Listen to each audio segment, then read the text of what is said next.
Welcome everyone to this month's ROC Game Dev Workshop. I'm Sam, the workshop coordinator for ROC Game Dev. In case you're new, we host workshops here on Twitch during the last Wednesday of every month. They're also archived on YouTube for your viewing leisure into the future. Our next event is going to be a general meetup in our Discord next Wednesday. You can find a full list of events and other info at rocgamedev.com and on our Facebook page. In case you want to host a workshop or you have an idea of a workshop that you'd like to see, please feel free to let me know. You can find me at Sam_Camerata on Discord. You can also find me on Twitter, although I won't react anytime soon. I have the pleasure of introducing our speaker today as Eric on how to get started with Unity Canvas. Eric, feel free to take it away. Hey everyone, my name is Eric Baker. I'm a lecturer at School of Interactive Games and Media at RIT. Before that, I did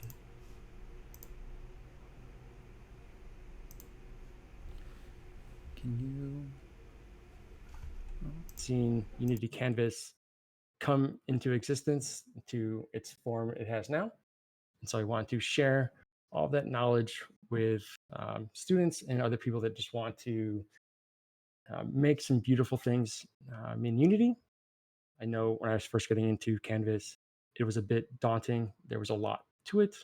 And I kind of want to ease you all into it to kind of see what it is. And if you got a tour, just the basics. Can't stress it enough. There's a lot to Canvas. And I want to just go over some of the basics.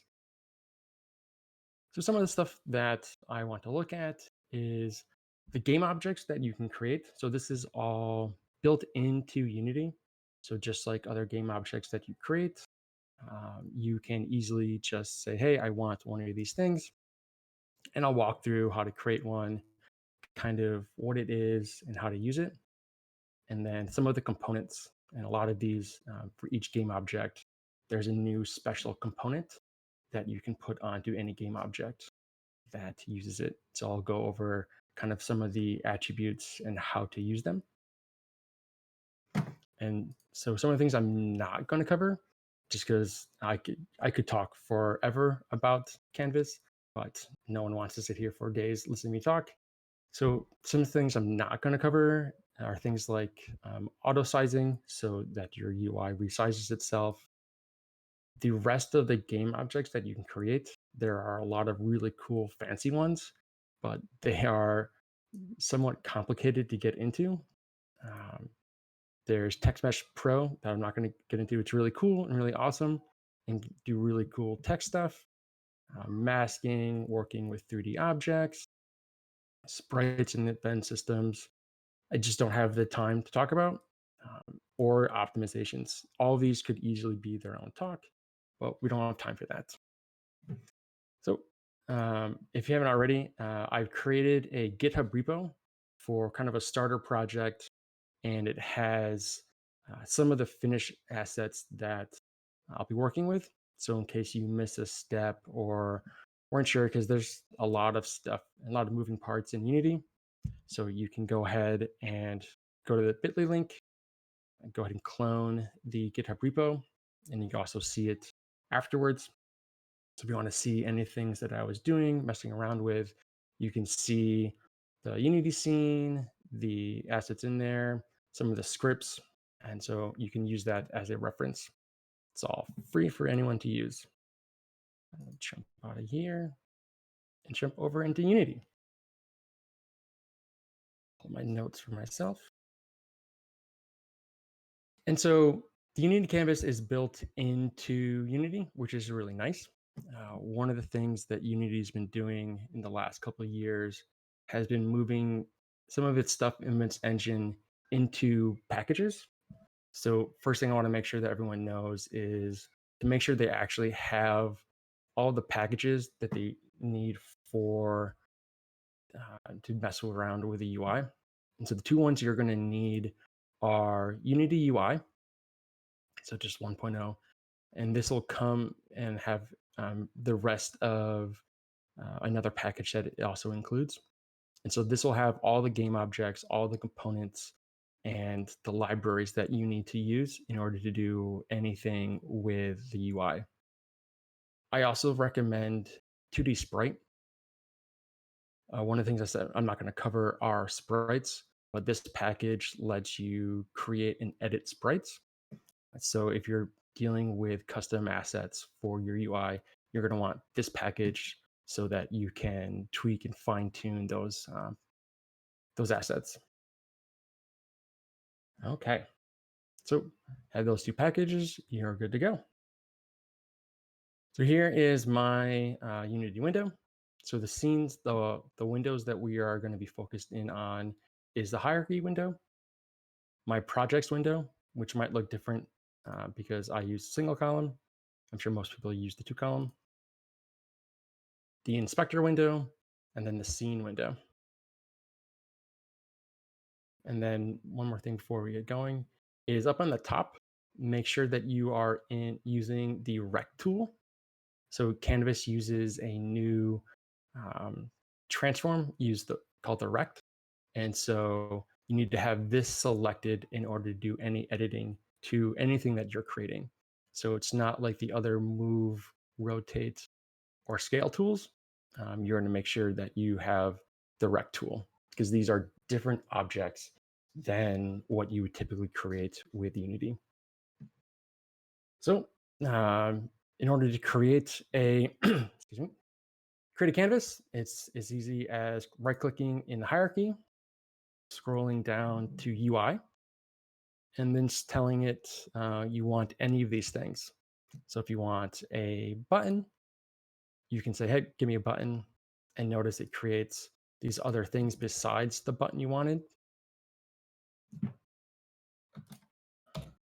So in case you are just kind of lazy and don't want to jump straight in, you can. I would recommend manually doing each part because the canvas is important. So here I have my canvas. So notice I'll go back and do the move. Move does nothing to this because it is not a normal transform.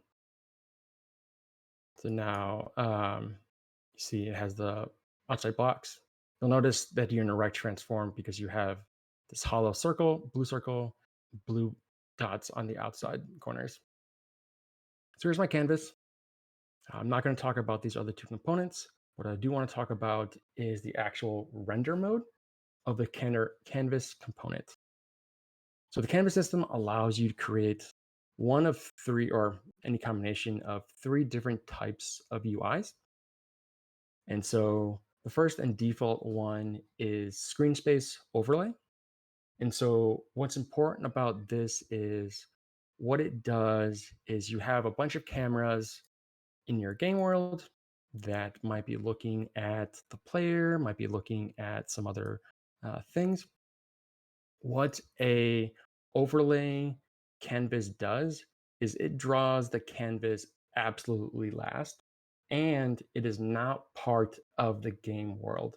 So if you were to have this thing because it's placed in the world, walk around with your player camera and somehow be able to see where this thing was rendered, you wouldn't actually see it because is not part of the game world or the game scene.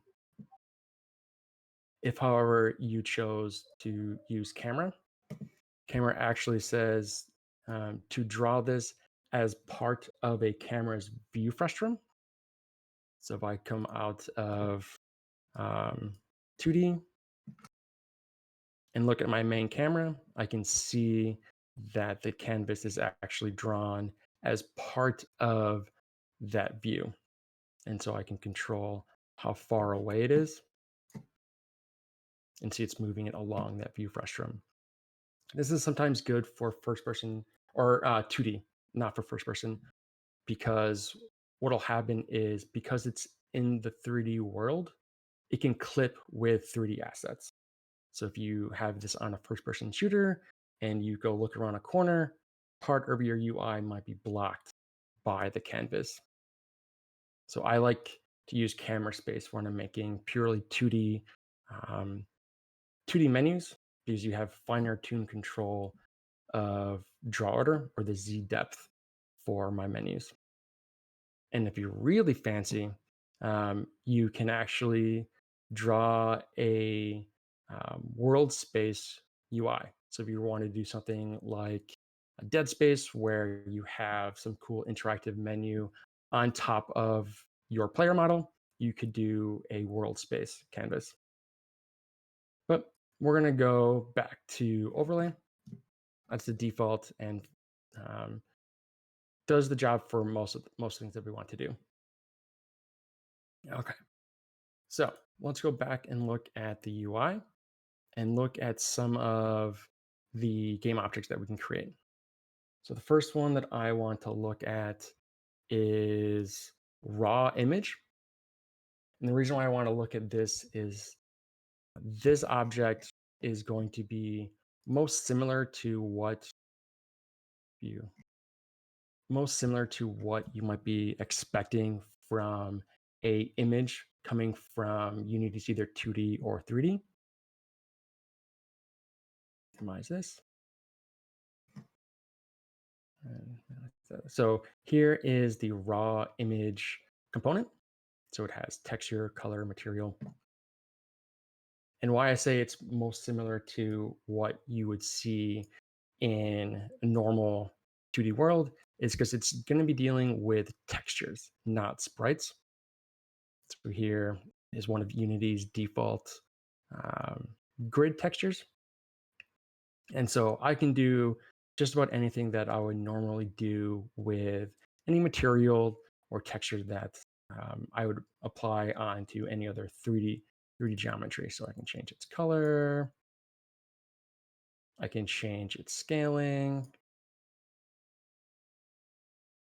And so raw images are great for when you want something to be repeated. So here I have, say I want this whole background to have a nice, cool, pretty pattern. And so just like you were dealing with textures from 3D, you can slap this on and have a nice pattern. So it doesn't stretch or skew the image too far. Like you have fine-tuned control over how this thing is growing and stretching. A little bit smaller, put it back in the corner. So that's a simple image, but it's kind of what you're used to so far. Now let's take a look at image. So notice this is a little bit different, and notice it wants a sprite. So when I go up here and I select a sprite, notice the checkered pattern is not here because that checkered asset is a texture, not a sprite. So sprites have to have RGBA. And so here I downloaded a nice cool Death Star icon from gameicon.net. And so again, I can do the color, which is great. But now I have some extra settings to it. I can change its slicing. So I can have, I wanted tile. So again, I want a tile pattern. So you can do something similar to your texture, your raw image, but notice it has alpha. Your raw image is not going to have any alpha onto it.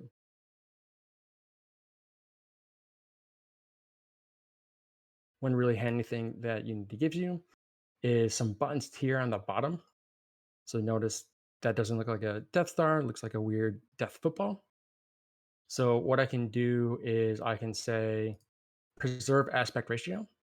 So this will make your artist happy that you're not stretching and manipulating their beautiful sprites. So this, no matter what size it is, it'll keep that aspect ratio, which is really nice and handy. You can also choose to set it to native. So whatever the native size of that image, you can set directly to it. Again, really nice and handy because you might get messing around with stuff in here and be like, oh, what did I want? Okay, there we go. So I'll make this a little bit smaller, put it in the other corner. The next component, the game object I want to look at is text. This will be a little hard to see because it's default gray, which is always handy. So let me change that to maybe white so it's easy to read. And so here, the text component, you have this first field up here that is whatever you want to say and put on the screen. Of course, we got to say hello world because that's everyone has to do. First thing you ever do. And again, I can resize. So I can change the font. If you do install any custom fonts, so I haven't had it installed any custom fonts in this project, but if you do install any custom fonts, you can use those. You can change any of the styling, the font size, line spacing. There's a lot of cool, fancy stuff that you can do with text. You can also make it rich text if you want to, turn on and off. You can change the paragraphing, so the alignment. I always love to turn on alignment geometry because that way it kind of snaps right into the edge of this box. I usually don't want that extra padding on there. One thing that is different, and you probably would have noticed already, is with the text object, it doesn't guarantee that all of the text renders. And also, you see it kind of jumping around that text.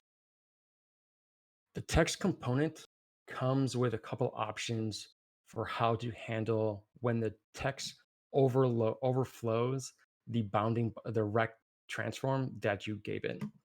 So by default, it's going to wrap horizontally. So if I shrink this horizontally, see it jumps down world. And it would keep trying to do that. See, it drops the O down.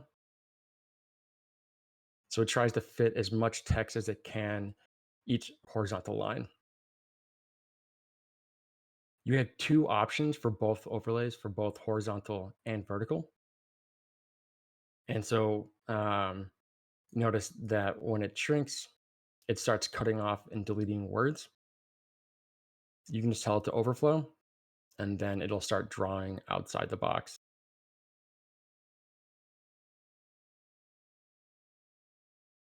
This gets fun when you start doing resizing of assets or changing the text. You want to be able to control how that text expands inside of this box. And so you'll be messing around with horizontal and vertical. Oh, sorry, vertical has it has truncate. So it deletes anything that goes below the box. But so when you are designing your UIs, you want to really figure out how something fits and how it should be placed. So is it on the left? Is it in the center of the box? Kind of on the right? What you want to get in a mindset is how does any component that you're working with fit inside of its rect transform? So you want this thing to be in the center. Then as you grow or shrink stuff, where do you want it? Do I want this thing to just always be in the center? So no matter how small it is, it's always there. These will be decisions that you make with your graphic designers, or if you're wearing that hat on your team, you'll have to figure it out. But so built into the component, you have all these really cool fine-tuned controls of how you want it. You can even change it so that it's best fit. So let's have it change this up to 100. As I resize this text, it will try to reach a font size of 118, but it won't go above that, and it won't go below 10. So get this really itty bitty tiny. It's really nice that you don't have to do all this extra stuff in order to get this to work. You don't have to write any of your own scripts to have this text to be really nice. And if you get into Text Mesh Pro, you have even way more options, way more things to your fingertips. Okay, so now I want to jump back into what I've been talking around a bunch, and is the rect transform. This is what I've seen the most that kind of trips up at least my students in my classes, just because it functions not entirely different, but enough different from transforms that they don't understand how to properly use it. Um, so if you look at this, you have some similar things from a transform, like you've got a scale, you've got a rotation, and those do exactly what you would expect them to do. The problem is, especially for scale, it doesn't quite work the same way as it works in 2D, just because of how the canvas draws its components, or the rect transforms inside of it. Is scale kind of oddly like stretches and manipulates what's inside of it. So I always tell people to never touch the scale of a rect transform. Instead, change its size. That could be real big. Actually, see this text grow. So now if I change the scale, see it kind of like stretches and squeezes it. It's not what I wanted. I wanted to have just be more space. So I would highly recommend not touching scale. It's not going to get you the results that you truly want. It's going to mess things up, because as you get into the advanced auto scaling, if you mess with scale, it breaks everything. So rule of thumb, don't touch scale. Rotation's fine. Want to mess around and rotate things. But all the stuff above those are all different. So we've got this position X, position Y, Z, width, height, these anchor things, and pivot. And these are all parts of how a rect knows how to draw itself. So rect is think of it as a rectangle with a position. So it knows its center and its width and height. So that's why you have this kind of X, Y, Z position. It's the center dot here. So we can change where its position is. So if you're coming from maybe some other tool, maybe model game, that's what you're used to seeing in there. You give it a position and you give it a width and height, and it draws a box for you. But what's really cool are these other two things, these anchors and these pivots. So what's unique about rect transforms is they know about their parents' rect transform. And so what these anchors are a point in relationship to its parent. And so right now this thing's set at 0.5, 0.5, 0.5, 0.5. So that's telling me that it is anchored to the center of its parent, and the parent of this object is the canvas. Well, let's say I want to take this raw image and I want it to stretch across the entire thing. Well, what might make sense, especially coming from 3D, is you would grab this and I would go there. Great, right? Everything is exactly working. Well, not really. Um, when you, if you ever get to resizing your canvas, it's going to mess up, because what essentially you are saying is this thing will always have this exact pixel width, in this exact pixel height. So I coming from mobile devices have 1,000 different resolutions. And so I can't manually say, okay, you need to be this pixel width, this pixel height. So if you can, instead of grabbing the blue dots, if instead you grab the white triangles, these are actually the anchor points. And so if I want this checkered texture to fit across the entire canvas, what I do is I set the minimum X anchor to the bottom, the maximum X anchor to the top, or to the left and right, sorry, and then Y to the bottom and the top. And so that way, if I resize my canvas, this thing is also going to grow.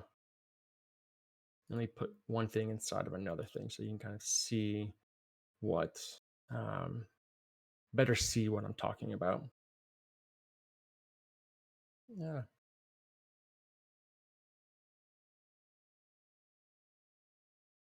So here I have this raw image over the whole size. And I'm gonna do the same thing to this text. I'm gonna say, you're gonna be the entire size of your parent. I'm gonna zero out these offsets. And notice as I do that, it's snapping to each of those edges. So now I know I want that text to be the size of the checker pattern.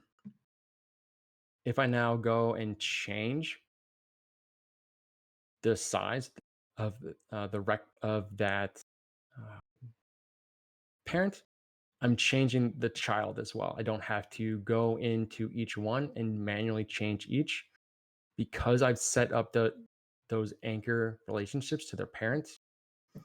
A change to one is a change to the other. A change to a parent is a change to the child.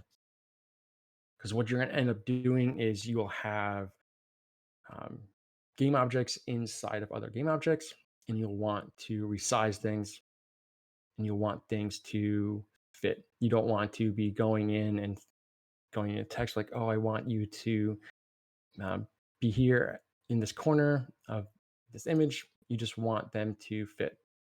So I don't have to change any of the stuff. Of course, Unity always throws off rounding errors. Because notice if I go back in here, change the anchors back to 0.5.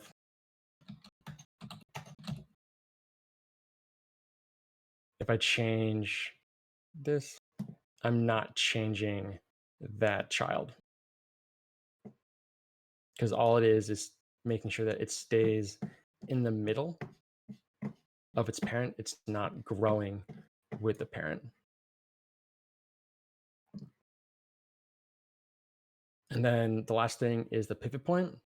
And this is just the point at which it kind of pivots around. If you want to, and if you want to like rotate around a corner, you can move and change the pivot point. Oh, it does not like that. So it's really cool if you want, I want to rotate around the O. It can. That's sweet. The big thing is really that anchor point. That's where I see the most confusion, is how do I think in terms of my parent size affecting me? Do I want to be in the top left corner?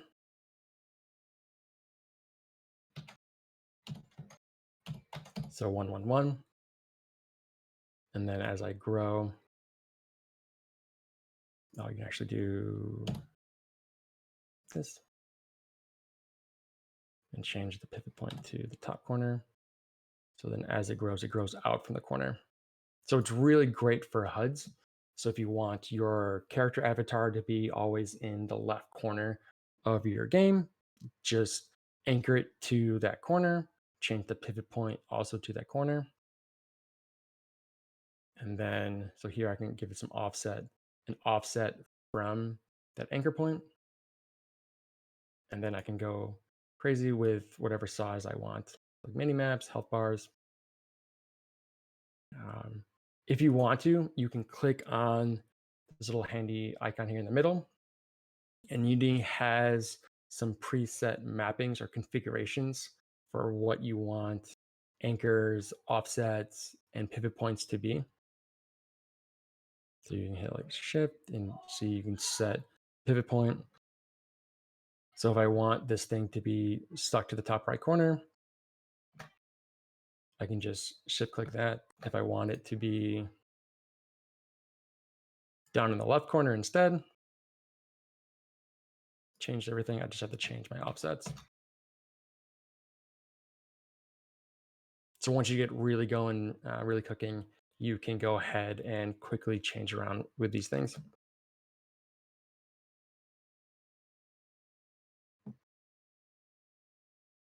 Okay. So as a rec transform, one thing to also note, because it's Unity, you can do kind of whatever you want. So you can put a cube inside of your canvas, and that's fine. So just know when you see a rec transform, you're dealing with an object that's part of a canvas. When you oh, it didn't like that because it's an overlay. When you deal with a 3D object, it should have a cube. It should just have a normal transform. Okay, let me delete that.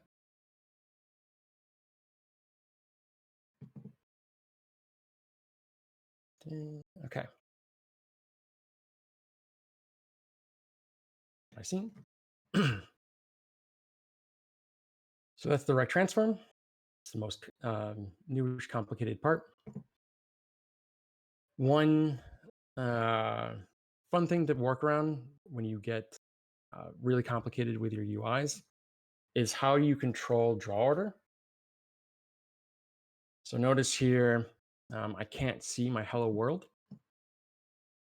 What the canvas uses is the order in the hierarchy that determines how it draws stuff. So it uses a painter's canvas algorithm where it draws whatever is on the top first and whatever it finds below on top of that.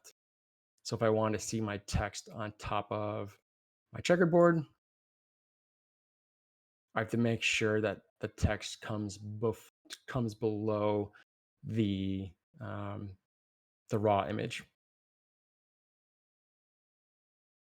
This gets fun and complicated when you start with parent-childing, because using Painter's algorithm, a child comes after the parent.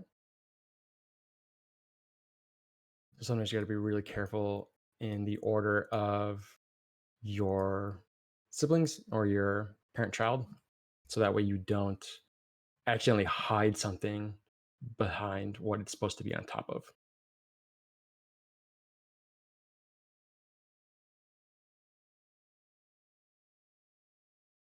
So those are the three, we'll call them basic UI components that are just simply there. They're not interactable. They're just there. But most likely you're going to want some sort of buttons or some sort of interactions from your UI, right? They're not just sitting there as a background, they're interactable. So the canvas comes with a bunch of interactable theme objects. So buttons, obviously, toggles, sliders, scroll bars, drop downs, input fields, and scroll views are all interactable. The first one I want to look at is button. It's the one most often you'll end up using because you want to be able to just click something. I'm going to minimize my rect transform. Now, when we look at this game object, notice it has a parent and child already. So this game object comes with a button, which essentially is an image with a special component on top of it. And then it has a child game object that is the text. So if I want to name my button, I'm using a text object that is automatically created for me as a child. You don't have to have that. If you want to throw in an image, you're more than welcome to. Unity just gives you a kind of default, here's a game object for buttons. Go ahead and manipulate it as you wish.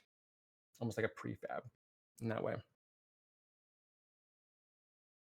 So the new bit here is going to be this button component, this button script that gets put on top of that parent game object, the button. So this is all new stuff here. And so it's really nice. This button and each of the other components are specially made for dealing with how that component will most likely be used. So here, a button, what's it do? Well, you're going to click it, right? It's a button. You click buttons. And so it already has a on-click event. It has some transitions. And so you can have it, so when it's in its normal state, it's a special color. You can set the color for when this thing is highlighted, when it's pressed, when it's selected, or when it's disabled. And so if I turn this thing off to being not disabled, it automatically changes its state. So you don't have to write any of your own code to change what state this game object is. It's a button. The button script knows how to transition to each of these. And so the default way to transition is by color tinting. So you can set the color tint for each mode. If you want to get fancy, you can go and do sprite swapping. So you can set your own sprite for each state. So I switch between normal or on and disabled. It changes between those. I'd recommend staying with color or animation, but animation only if you know how to use Unity's animation system, because it'll actually create animations, clips for you. But usually just sticking with color is good.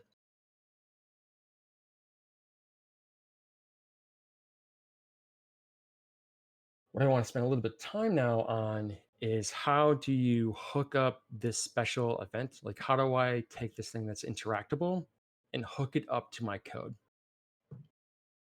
So what I've done is, if you look on my repo, I've created a test button. So here's a simple text, and we'll come back to looking at these actual methods. And so what I'm going to do is just add this onto my button. So in order to hook this up and hook up the methods I put into that, I can just click on the plus symbol.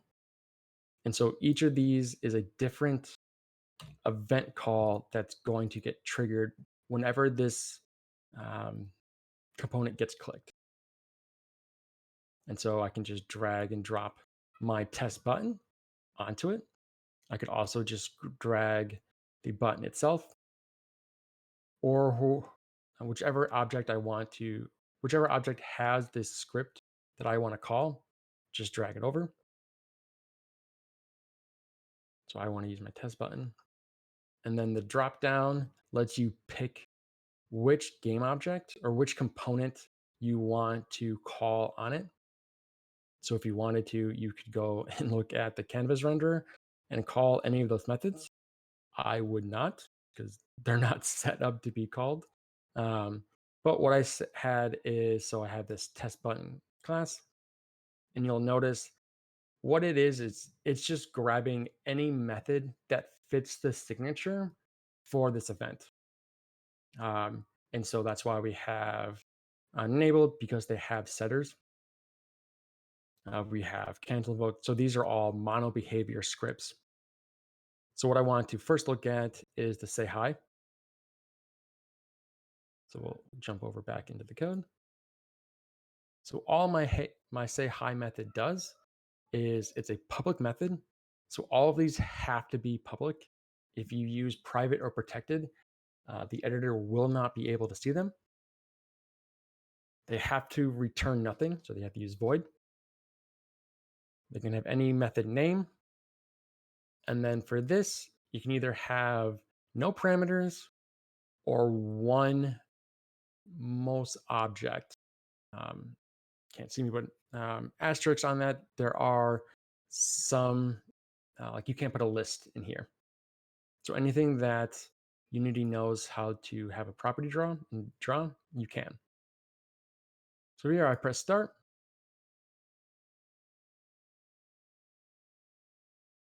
And I click on my button.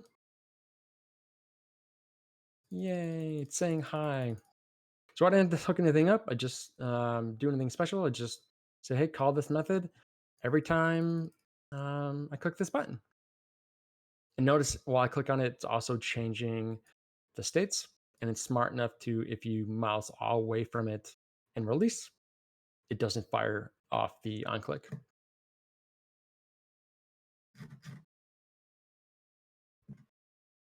And so you can have as many of these functions as you want on here. So I made some other methods. Let's call them. Let's go. I'll call repeat. What was the third one? Say something. That's what I wanted to look at. So you can also, like I said, you can pass in one variable onto one parameter into the method. And so the repeat method takes in, a integer.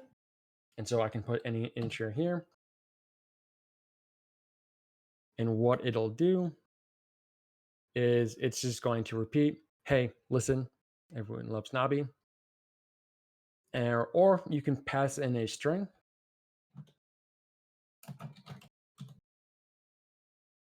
So here, what it'll do is every time this button gets clicked, it's going to pass that information to the method. So here we collapse. I got 5 hello listens. I got 1 hello and one hi and 1 hello world. Clear, change this to 50. Hit my button. I got 50 hey listens, 1 and 1. I can go ahead and delete these. Click on it again. And so it gets set up and ran when you clicked it. So if you want to change these values, if you want them hooked up to another property or another variable, you can. You just have to write the script to do it.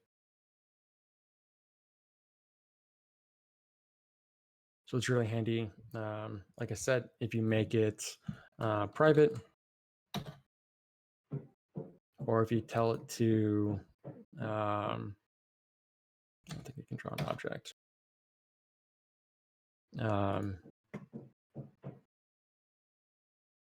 If you don't match that signature, you're going to get errors. Did not compile.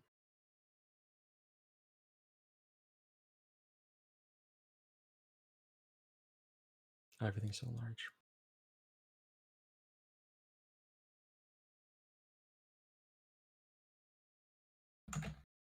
Change the return type. That'll break it.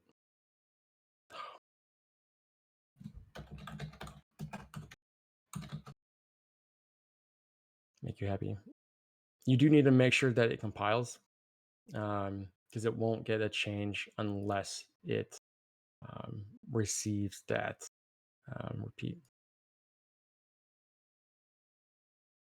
Oh, that is obnoxious. It should have told me that it did it when I was testing earlier, that the the method no longer is there. I can't remember the exact text, but it'll tell you if you look at it, that a method is broken because it no longer is a valid signature for what it's looking for. I don't know why it just kept the repeater there. It is not fun.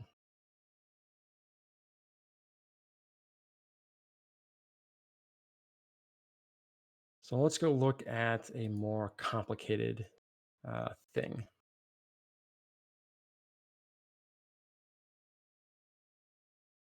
So let's look at a slider. So just slightly more complicated than a button. So here again, we see multiple, way more game objects inside of game objects. And so here we have essentially an empty rect transform. It just has this slider script on it. But what it has is it has this background image. It has a fill area, which itself has an image. There's a handle slider and a handle. And so what all this thing does is the slider script hooks all of those things up. So let's say I want to be able to select a number between 0 and 10 and have that scroll and change. And so what this does is the slider script is changing all of these things by itself. So it has a reference to the handle, has a reference to the fill, even has a reference to the actual handle itself. So it has kind of that interactable flag, just like the button did. And so it's really handy to be able to without having to write your own code, select multiple values, because you could hook this up in the back end to an enum, because those use numbers.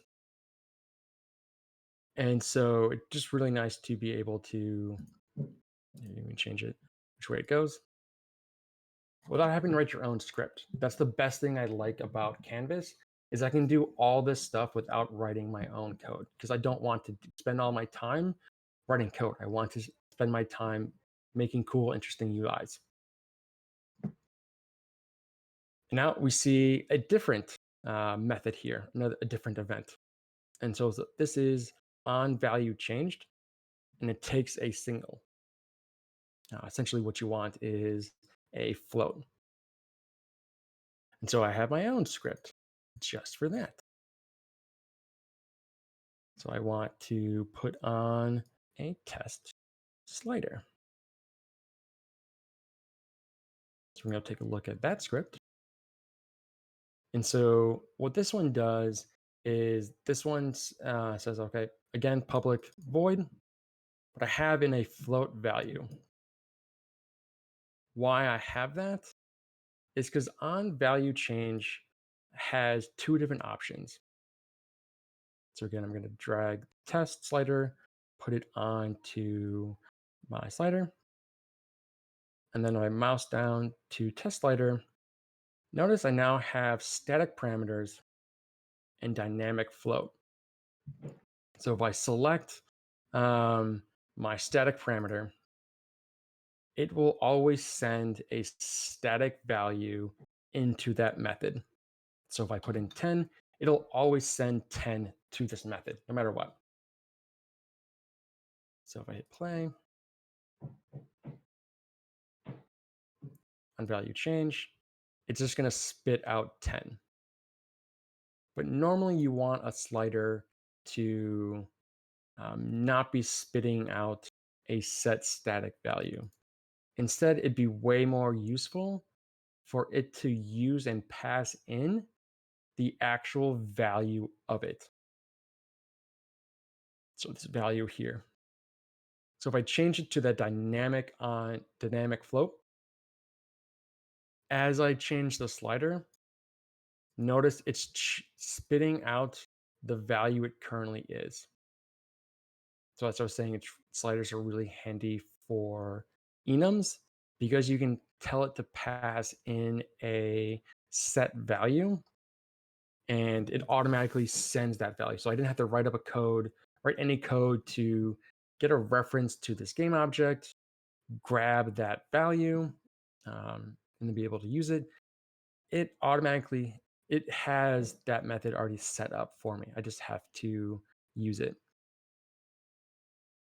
So there are a couple other of the other game objects that I'm not going to talk about that have that dynamic option. And so like the easy one is text field. You can make it so that it's a dynamic, whatever the current text in that input will be what gets sent to that method. So it's a really handy tool of what you want to send. Do you want to send a static thing every time this thing changes? Maybe it's the player health, and anytime that thing changes, you just want to let something know, like, hey, I lost health. Do something. You have like a game manager script. Or do you actually want to know, like, hey, I changed, I lost health. Here is my current health value. So, like, if a player drops below X amount of health, do something, flash something on the screen. It's really nice and handy.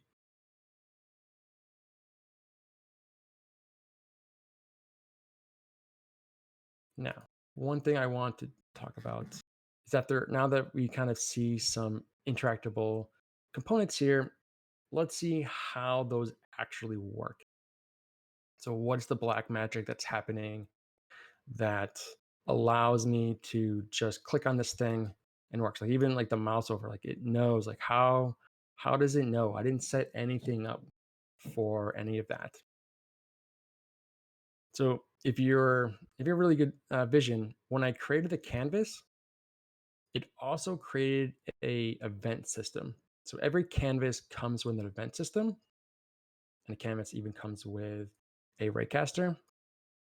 What's happening is the canvas is actually firing off raycasts for the touch or the mouse.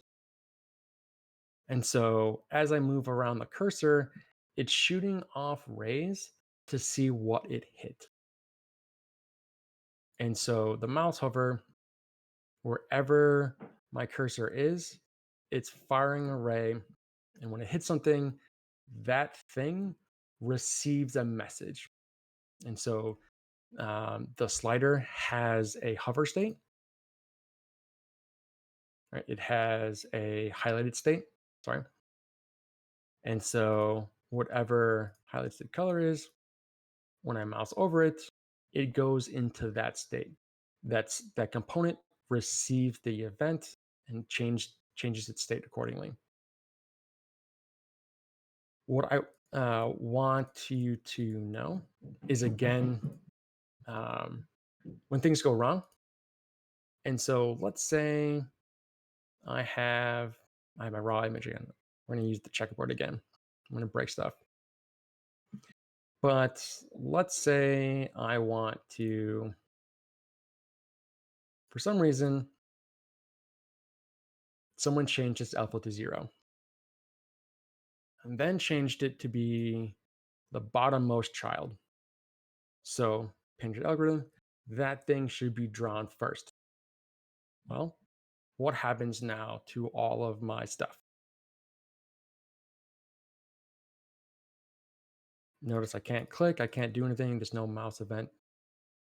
So what's actually happening is even though you can't visually see what's going on, this rect transform is getting hit by that ray and is eating up that event trigger. So nothing on this game object does anything with the event, but it's gobbling up that message and not passing it along to anyone else.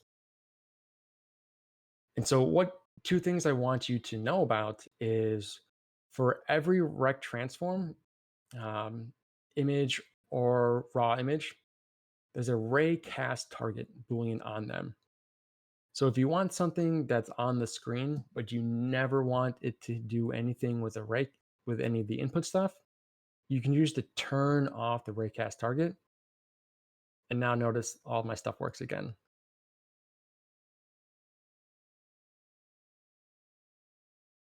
So that's really handy. The other really handy thing is while you're in play mode, if you select the event system, and this is why this was at the beginning, you get debug information about what is going on in your scene. So here I can see I have a pointer. I'm in standalone input mode. Pointer -1 is just the initial pointer, which is the mouse. I get its position, I get its delta, but also I'm getting, if you scroll down, current raycast. That's telling me what game object I'm currently raycasting and hitting. So even though I'm over this button, I'm only ever seeing that raw image. If I turn off the raycast of that object, go back to game object, now see how it's changing to all the other things. So like when I'm over the slider, you see it's over handle, which was the name of one of the subchildren of the slider. When I go over the text, it changes to text. So if you're ever running into a situation where you don't know why, like you something's just not receiving input, select the event system and then start seeing what's happening. Because sometimes you might have a invisible object just eating up your pointers or all those raycasts. Okay. Let's check on time. What are you about? 40 minutes? How long have you been talking?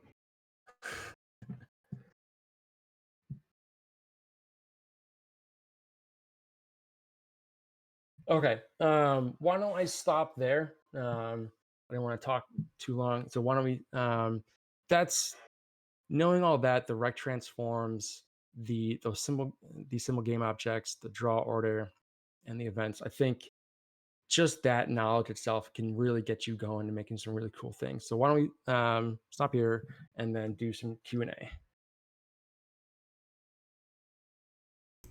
Sure, yeah. If you have any questions, feel free to ask them in chat and I will relay them to Eric.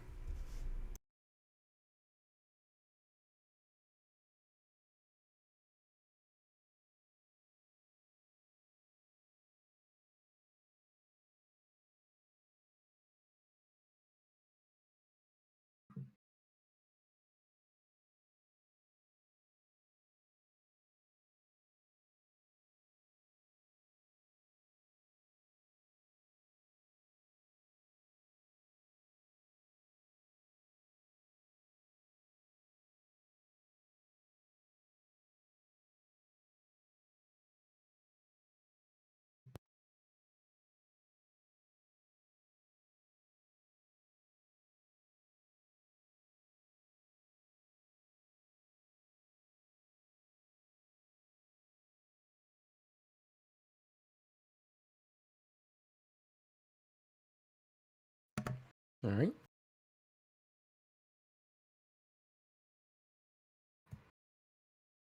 Should close Steam.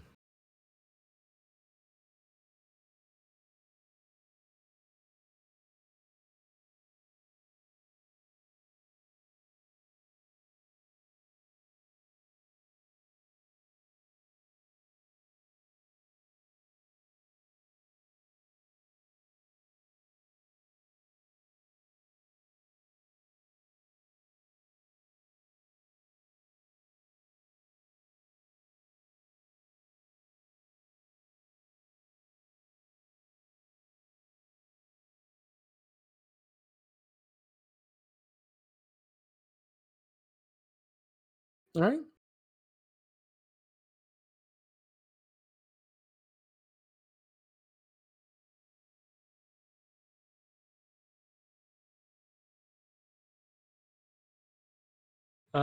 I think just that GitHub repo. I have a bunch of public repos. I like doing stuff in Unity and sharing it. I'm a teacher, so if you follow that Bitly link, you can see my public repo to see some other cool things that I've made. And feel free to use them and make other cool things yourselves.